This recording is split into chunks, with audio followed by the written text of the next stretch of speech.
Imagine o maior império que o mundo já havia visto.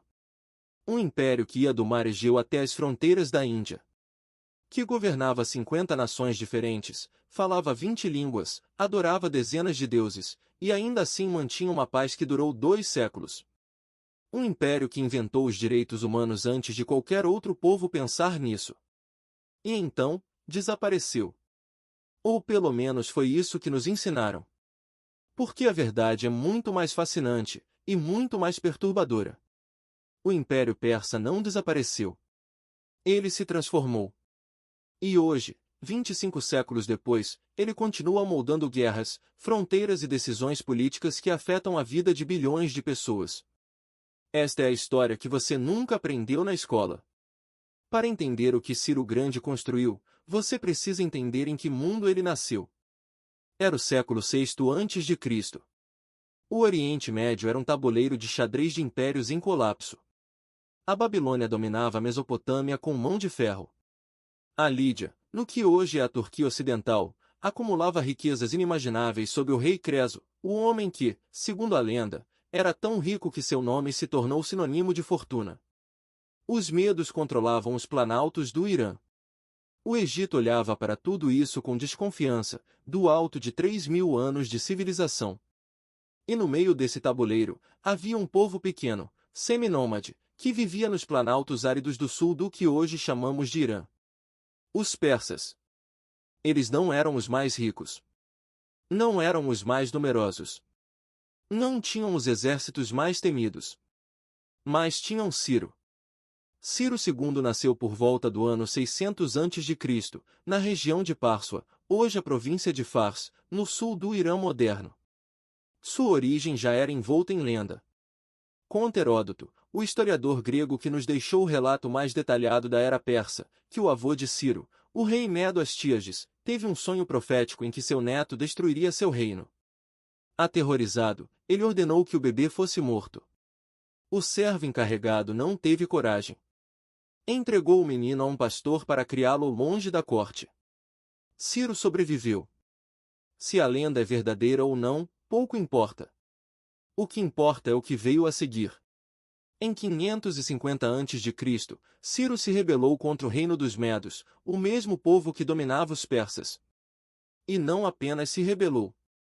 Ele derrotou Astíages em batalha, capturou a capital meda de Ecbátana, hoje a cidade de Hamadã, no Irã, e, ao invés de massacrar os vencidos, absorveu os medos em seu novo reino.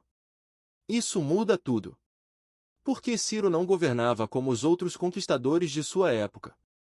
Enquanto reis assírios e babilônicos construíam impérios pelo terror, destruindo cidades, deportando populações inteiras, esmagando culturas, Ciro desenvolveu uma estratégia radicalmente diferente. Ele deixava os povos conquistados serem quem eles eram.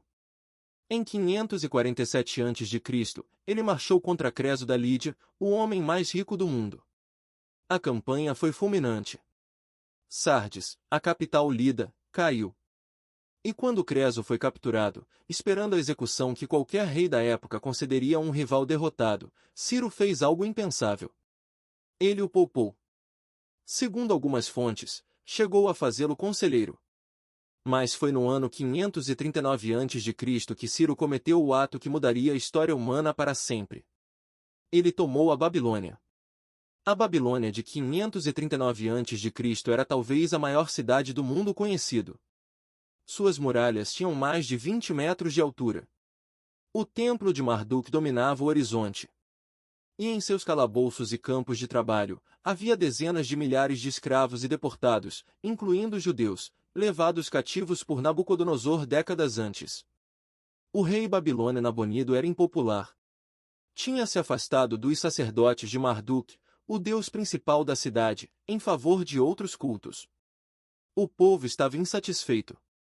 Quando os exércitos de Ciro chegaram, as muralhas não resistiram por muito tempo. E então aconteceu algo que nenhum conquistador havia feito antes. Ciro entrou na Babilônia, e anunciou que os escravos estavam livres. Todos eles. Os judeus poderiam voltar para Judá. Poderiam reconstruir seu templo em Jerusalém.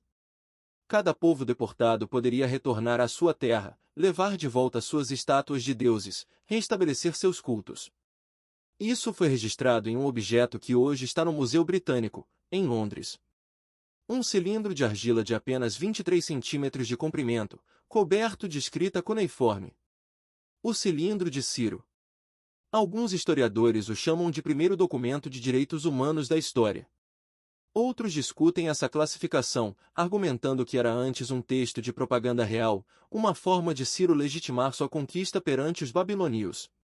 A verdade provavelmente está no meio. O fato concreto é inegável: Ciro liberou os escravos. Permitiu o retorno dos exilados. E no livro de Esdras, na Bíblia hebraica, ele é chamado de ungido, Mashiach, o Messias que libertou o povo de Deus. Um rei persa politeísta como o Messias judaico. Isso lhe dá uma ideia de como esse homem era diferente. Quando Ciro morreu em batalha em 530 a.C., na fronteira nordeste do Império, havia criado algo que o mundo nunca havia visto antes: uma estrutura administrativa capaz de governar milhões de pessoas de culturas radicalmente diferentes. Seu filho Cambises II expandiu o império para o Egito em 525 a.C., completando a conquista do mundo mediterrâneo oriental. Mas foi Dário I, o Grande, quem transformou a conquista em civilização. Dário assumiu o trono em 522 a.C. após uma guerra civil. E em vez de simplesmente reinar, ele reconstruiu. Ele dividiu o império em 20 satrapias, províncias governadas por sátrapas, quase como vice-reis, que coletavam impostos, administravam justiça e mantinham a ordem. Mas tinham autonomia suficiente para respeitar as tradições locais. Ele construiu a Royal Road, a Estrada Real, uma via de quase 2.700 quilômetros que conectava Sardes, no oeste da Anatólia, a Susa, no coração do Irã. O que levaria 90 dias de caminhada, um mensageiro real cobria em apenas 7 dias a cavalo, graças às estações de revezamento instaladas ao longo do caminho. Pense nisso. Um sistema de comunicação que cobria o equivalente à metade da Europa, capaz de transmitir mensagens em 7 dias, no século V a.C. Dário também criou um sistema fiscal unificado, com moedas padronizadas, o dárico de ouro, e um código legal que reconhecia os costumes de cada povo conquistado. E então ele construiu Persépolis. Se o Partenon é o símbolo da Grécia clássica e o Coliseu é o símbolo de Roma, Persépolis é o símbolo da Pérsia. E é, ao mesmo tempo, uma das ruínas mais impressionantes e mais esquecidas do mundo antigo. Iniciada por Dário I por volta de 518 a.C. e completada décadas depois por seu filho Xerxes, Persépolis, Parsa em persa antigo, não era uma capital administrativa comum. Era uma declaração de poder. O Salão das 100 Colunas podia acomodar milhares de pessoas. A porta de todas as nações, flanqueada por enormes touros alados com cabeças humanas, Lama-Su, dava as boas-vindas às delegações de cada canto do império. E nas escadarias do Apadana, o grande salão de audiências, ainda é possível ver hoje, gravados em baixo-relevo, os representantes de 23 nações trazendo tributos ao Rei dos Reis, líbios, indianos, gregos, etíopes, babilônios, armênios. Todos eles, lado a lado, em harmoniosa procissão. Não havia nada como isso em nenhum lugar do mundo naquele momento. Mas enquanto Dário construía seu palácio e seu sistema postal, uma crise começava a tomar forma no horizonte ocidental. E ela se chamava Grécia. O conflito entre a Pérsia e a Grécia não começou com uma ambição de conquista. Começou com uma rebelião.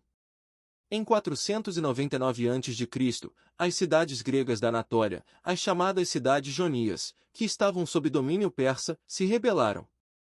E receberam ajuda militar de Atenas e Erétria, do outro lado do Egeu. Para Dário, isso era inaceitável. Ajudar uma revolta contra o Rei dos Reis era equivalente a uma declaração de guerra. A rebelião foi sufocada em 493 a.C. Mileto, a principal cidade rebelde, foi destruída. Mas Dário não esqueceu Atenas. Em 490 a.C., uma frota persa cruzou o Egeu. Erétria foi saqueada e sua população escravizada. Então as naves persas desembarcaram na planície de Maratona, a 40 quilômetros de Atenas. O que aconteceu a seguir entrou para a história não apenas como uma batalha, mas como um mito fundador da civilização ocidental. Os atenienses, apoiados apenas por um pequeno contingente de plateia, enfrentaram um exército persa muito maior. A Batalha de Maratona foi uma vitória grega esmagante. Segundo Heródoto, 6.400 persas morreram. Os gregos perderam 192 homens. Feidipides, segundo a lenda, correu os 40 quilômetros até Atenas para anunciar a vitória. Pronunciou as palavras, Nike, vitória, e caiu morto. Daí veio a maratona moderna. Daí veio parte da identidade da civilização ocidental. Mas o que essa narrativa nunca conta é o outro lado da história. Para a Pérsia, Maratona foi uma derrota menor numa expedição punitiva de segundo escalão. Dário tinha um império que se estendia do Nilo ao Indo. Atenas era uma cidade provinciana na periferia do mundo. A retaliação viria. E viria maior. Dário morreu em 486 a.C. antes de lançar sua segunda invasão à Grécia. Seu filho Xerxes herdou o trono, e a missão de vingar Maratona. Xerxes é, para o imaginário ocidental, o vilão definitivo da antiguidade. O déspota oriental por excelência. Na cultura pop, ele é o gigante dourado e coberto de piercings do filme 300. A realidade era bem diferente. Xerxes era um homem culto, de profunda fé zoroastriana, obcecado com a ordem e a magnificência. Seus próprios registros em Persépolis nos mostram um rei que se via como agente de Ahura Mazda, o deus da luz e da verdade, trazendo ordem ao caos. Em 480 a.C., ele lançou a maior invasão militar que o mundo antigo havia visto até aquele ponto. Heródoto fala em 2 milhões de soldados, um número claramente exagerado que os historiadores modernos estimam entre 100 mil e 300 mil homens.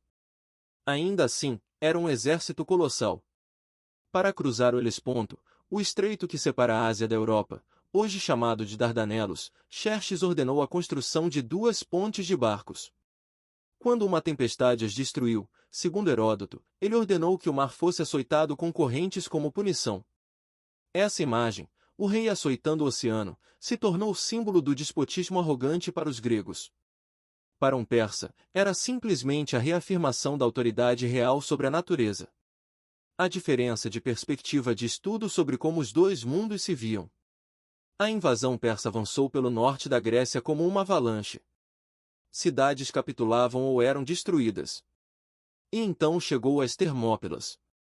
As Termópilas, o portão quente, era um desfiladeiro estreito entre as montanhas e o mar no nordeste da Grécia. Ali, 300 espartanos sob o comando do rei Leônidas, junto com alguns milhares de aliados gregos, tentaram deter o exército de Xerxes por tempo suficiente para que o sul da Grécia se preparasse. Eles resistiram por 3 dias. A traição de um grego chamado Éfialtes, que revelou aos persas um caminho secundário pelo flanco, selou o destino dos espartanos. Leônidas dispensou a maioria dos aliados e ficou com seus 300 até o fim. Todos morreram. Bate a pergunta que raramente é feita por que Xerxes precisava desse desvio?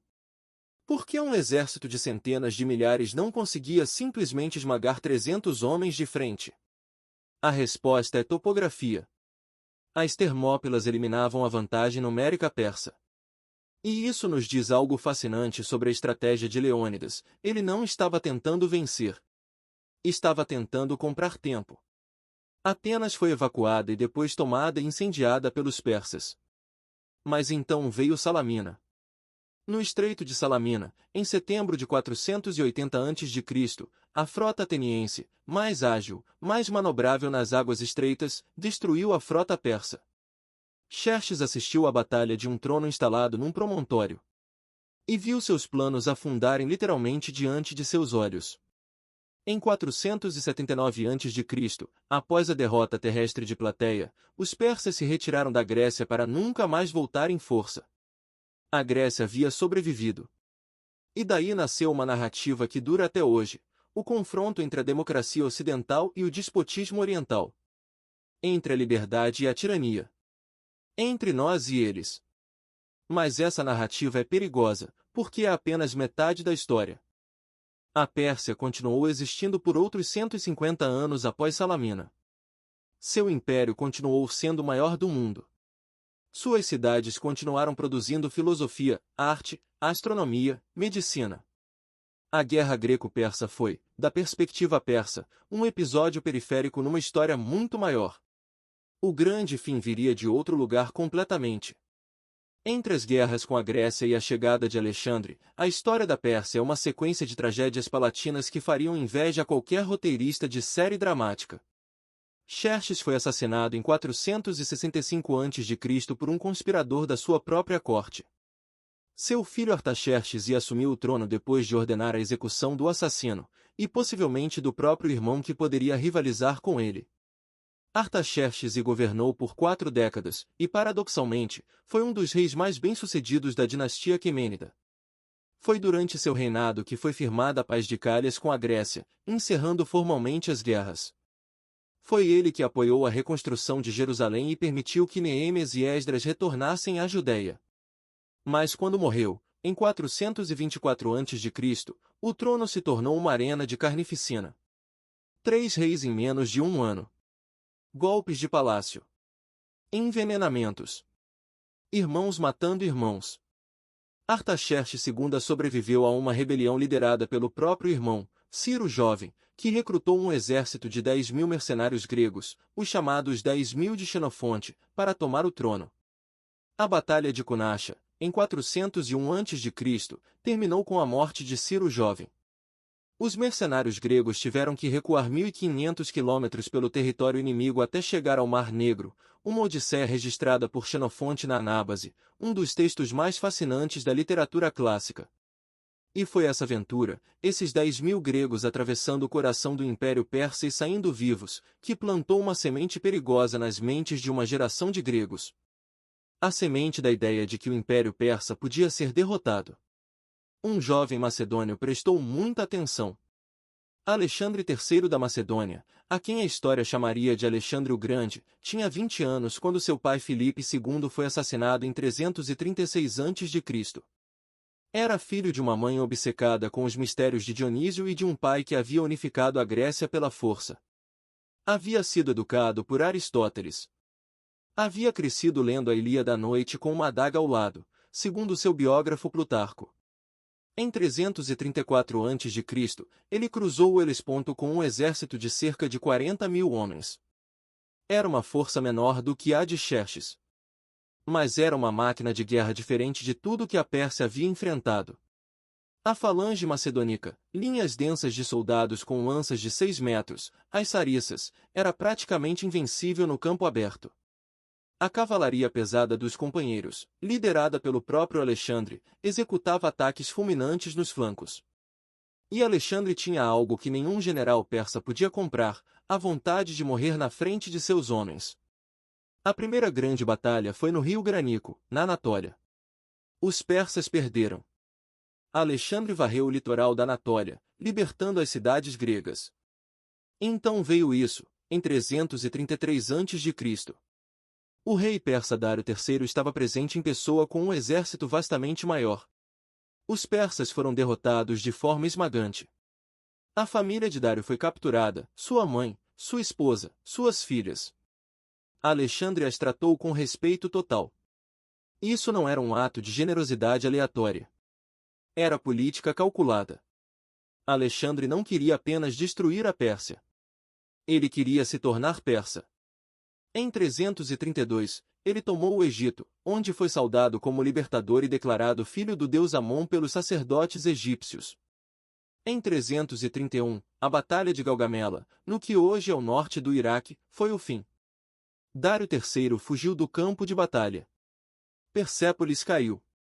E então aconteceu algo que Alexandre se arrependeria até o fim da vida.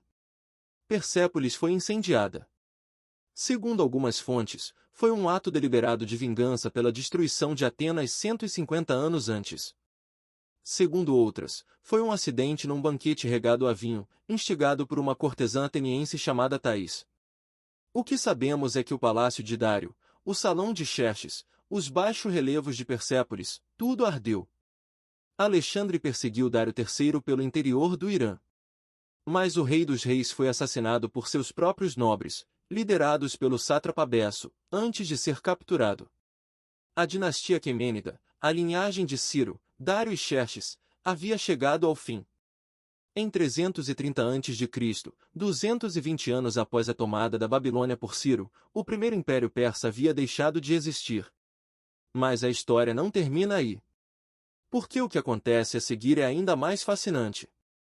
Alexandre não destruiu a Pérsia. Ele a absorveu. Ele adotou o traje persa. Incorporou os rituais da corte aquemênida. Casou-se com Estateira, filha de Dário III. Encorajou seus generais a se casarem com nobres persas em uma cerimônia coletiva em Susa.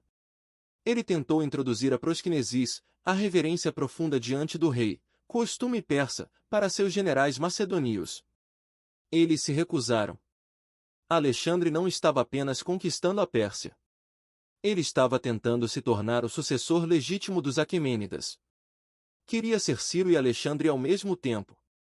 Quando morreu em Babilônia em 323 a.C., aos 32 anos, sem um herdeiro capaz de manter o império unido, tudo se fragmentou.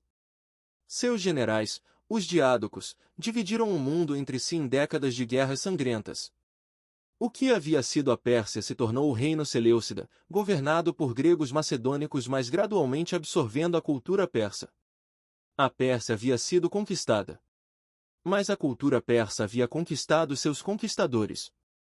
A história da Pérsia não se resume à dinastia Aquemênida.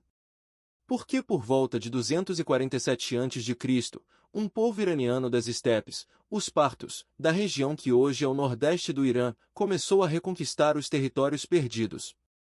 Sob a dinastia Arsácida, eles construíram um novo império iraniano que durou quase 500 anos. Os partos foram os únicos inimigos que Roma nunca conseguiu derrotar de forma decisiva. A Batalha de Carras, em 53 a.C., terminou com a destruição do exército de Crasso, um dos homens mais ricos de Roma, por cavaleiros partos. Mas foi a dinastia seguinte que ressuscitou o espírito dos Aquemênidas com uma intensidade quase religiosa. Em 224 d.C., Ardashiri derrubou os partos e fundou o Império Sassânida. Os sassânidas eram persas de Fars, a mesma região de origem de Ciro. Eram zoroastrianos devotos.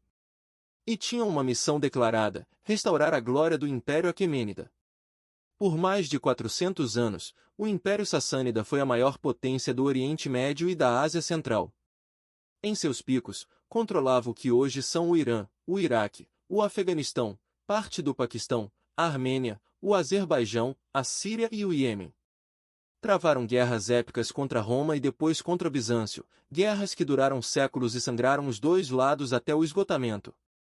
Em 628 d.C., o imperador sassânida Cosroe II havia conquistado o Egito, a Síria, a Palestina e chegado até as portas de Constantinopla.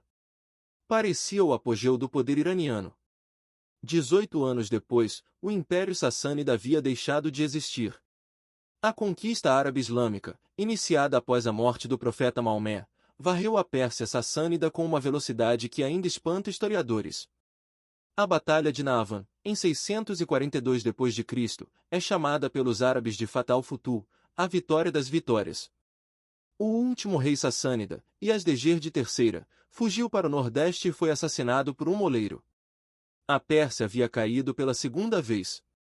Mas desta vez, ela sobreviveu de uma forma diferente.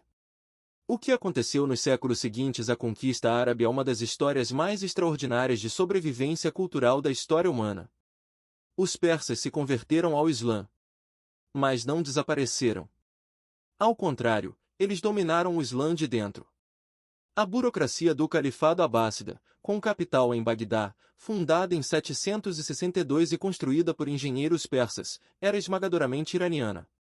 Os grandes filósofos, médicos, matemáticos e poetas do chamado período de ouro islâmico eram, em sua maioria, iranianos de língua persa. Ibn Sina, Avicena, nasceu perto de Bukhara, no atual Uzbequistão, e escreveu em persa e árabe o Cânone da Medicina, que seria o principal texto médico da Europa por mais de 600 anos. Al-Biruni, Al-Farabi, Omar Khayyam, os pilares da ciência e da filosofia islâmica medieval eram persas. E enquanto conquistavam intelectualmente o mundo islâmico, os persas também mantinham sua língua. O farsi, persa moderno, não foi substituído pelo árabe, ao contrário do que aconteceu no Egito, na Síria, na Mesopotâmia. O persa sobreviveu e floresceu em uma das maiores tradições poéticas do mundo. Ferdowsi escreveu o Shahnameh, o livro dos reis, entre 977 e 1010 d.C. Um poema épico de mais de 25.000 dísticos que conta a história mítica e histórica da Pérsia, de seus reis lendários até a conquista árabe. O Shahnameh foi um ato de resistência cultural. Uma afirmação de que havia um Irã antes do Islã, e que esse Irã não havia morrido. Esta tensão, entre a identidade islâmica e a identidade persa pré-islâmica, existe no Irã até hoje. Ela está no coração de muitos dos conflitos políticos do país moderno. E chegamos ao presente. Porque tudo o que contamos até aqui não é apenas história antiga. É a fundação viva do Irã moderno, e de boa parte da geopolítica do Oriente Médio contemporâneo. O Irã de hoje tem uma população de quase 90 milhões de pessoas. É a 17ª maior economia do mundo em paridade de poder de compra. Tem as 4ª maiores reservas comprovadas de petróleo do planeta e as 2ª maiores reservas de gás natural. Mas mais do que recursos, o Irã tem algo que seus vizinhos não têm: 2.500 anos de consciência imperial. Quando o Ayatollah Khomeini derrubou o Shah em 1979, ele não estava apenas fundando uma república islâmica. Estava fazendo uma escolha dentro de uma tensão que existe há 1.400 anos. O Irã é principalmente islâmico ou principalmente persa? O Shah Mohammed Reza Pahlavi havia apostado na identidade persa. Em 1971, ele organizou uma celebração monumental em Persépolis para comemorar 2.500 anos do Império Persa, com reis e chefes de Estado do mundo inteiro, e praticamente ignorou o Islã. Khomeini apostou na identidade islâmica. Mas mesmo a República Islâmica não conseguiu apagar Ciro. O Novruz, o Ano Novo Persa, celebrado no equinócio de primavera, continua sendo a maior festa do Irã. É pré-islâmico. É zoroastriano em suas raízes. E nenhum governo conseguiu extingui-lo. O cilindro de Ciro continua sendo um símbolo de orgulho nacional iraniano. Quando foi emprestado ao Irã para uma exposição em 2010, multidões fizeram filas por horas para vê-lo. E no campo geopolítico, o conceito de uma esfera de influência iraniana que vai do mar Mediterrâneo ao Afeganistão, atravessando o Iraque, a Síria, o Líbano, é uma ressurreição direta da lógica imperial persa. Os analistas ocidentais chamam isso de crescente xiita ou eixo de resistência. Os estrategistas iranianos provavelmente pensam nisso como a restauração do Irã como potência regional hegemônica, algo que foi interrompido não em 1979, não em 1953 com o golpe apoiado pela CIA contra Mossadegh, mas em 642 d.C. com a conquista árabe. A memória imperial é longa no Irã. Muito mais longa do que a maioria dos observadores ocidentais percebe. Em 1971, uma reprodução do cilindro de Ciro foi doada ao secretário-geral das Nações Unidas por representantes do governo iraniano. Ela ainda está exposta na sede da ONU em Nova York. A mensagem implícita era clara: a ideia de que todos os povos merecem respeitar sua própria religião, língua e costumes, a ideia que Ciro praticou em 539 a.C., era a mesma ideia que estava na base da Declaração Universal dos Direitos Humanos de 1948. Agora, isso é simplificação histórica, sem dúvida. Ciro não era um humanitário no sentido moderno. Era um rei com interesses políticos e estratégicos. Sua tolerância tinha limites. Houve violência em suas conquistas. Mas a estrutura que ele criou, a ideia de que um império não precisa homogeneizar seus súditos para funcionar, que a diversidade pode ser uma fonte de força em vez de fraqueza, essa é uma ideia que o mundo ainda está aprendendo a implementar. Hoje, quando debates sobre multiculturalismo, direitos de minorias, autonomia regional sacudem democracias de Washington a Berlim, eles estão, sem saber, repetindo questões que Ciro respondeu, de um jeito ou de outro, há 25 séculos. E Alejandro? O que seu legado nos diz sobre o presente? Alexandre demonstrou algo que a história continua confirmando com dolorosa regularidade: você pode conquistar militarmente um povo sem conquistar sua cultura. Os gregos conquistaram a Pérsia. Os romanos conquistaram a Grécia. Os árabes conquistaram a Pérsia. Os mongóis conquistaram tudo o que encontraram. Os europeus colonizaram a maior parte do mundo. Em todos esses casos, o conquistado acabou transformando o conquistador tanto quanto o contrário. A Grécia conquistou Roma culturalmente. A Pérsia conquistou o Islã arabicamente. O Oriente colonizou o imaginário europeu. Alexandre entendeu isso intuitivamente, talvez melhor do que qualquer conquistador antes ou depois dele. Por isso tentou se tornar persa enquanto era macedônio. Por isso a mistura era sua política deliberada. O resultado foi o período helenístico, uma síntese cultural sem precedentes em que grego, persa, egípcio, babilônio e índio se fundiam numa civilização cosmopolita que ia de Alexandria no Egito a Aixanum no Afeganistão. Esse período helenístico foi, em muitos aspectos, o prenúncio do mundo globalizado em que vivemos. E foi possível porque um rei macedônio foi inteligente, ou louco, o suficiente para não querer apenas destruir a civilização que havia derrotado. Chegamos à questão central deste documentário. Por que o Império Persa desapareceu da história? A resposta honesta é: não desapareceu da história. Desapareceu da nossa versão da história. A narrativa que o Ocidente construiu sobre a antiguidade é uma narrativa greco-romana. Ela começa em Atenas, passa por Roma, chega até a Europa cristã e culmina na modernidade ocidental. Nessa narrativa, a Pérsia é o antagonista. O outro. O despotismo que a democracia grega teve que superar para existir. Mas esse enquadramento nos cega para fatos inconvenientes. A democracia ateniense era escravista. As mulheres não podiam votar. Os estrangeiros não tinham direitos. E Atenas construiu seu próprio império marítimo com métodos que fariam corar qualquer déspota persa. Enquanto isso, Ciro libertava escravos, Dário construía estradas e sistemas postais, os persas desenvolviam engenharia de irrigação que permitiu o florescimento de civilizações em regiões áridas, sistemas de canais subterrâneos, muitos dos quais ainda funcionam no Irã hoje. O esquecimento tem um custo. Quando o Ocidente olha para o Irã moderno sem entender que está olhando para os herdeiros de uma tradição civilizacional de 2500 anos, com sua própria lógica imperial, sua própria memória histórica, sua própria definição de grandeza, ele não consegue nem compreender nem prever o que aquele país faz. E isso tem consequências. Consequências que se medem em guerras, em sanções, em mortes. Persépolis existe ainda. As ruínas ficam a 60 quilômetros ao norte de Shiraz, na província de Fars, a terra natal dos persas desde o tempo de Ciro. Você pode ir lá hoje. Pode andar pelas escadarias onde reis caminharam. Pode ver os rostos dos embaixadores de 23 nações gravados em pedra há 2500 anos, ainda surpreendentemente nítidos. A Unesco declarou Persépolis Patrimônio da Humanidade em 1979, o mesmo ano da Revolução Islâmica. Houve, nos primeiros anos depois da Revolução, discussões sobre destruir o sítio. Representava a Pérsia pré-islâmica, o orgulho imperial que Khomeini desprezava. Persépolis sobreviveu. Porque mesmo dentro da República Islâmica, a identidade persa é forte demais para ser apagada. Porque Ciro ainda importa. Dário ainda importa. Xerxes ainda importa, mesmo para um povo que hoje reza em árabe e vive sob uma constituição islâmica. A história é teimosa assim. 2500 anos atrás, um pastor de cabras nos planaltos do sul do Irã cresceu e se tornou o homem mais poderoso do mundo. Ele não conquistou pelo terror.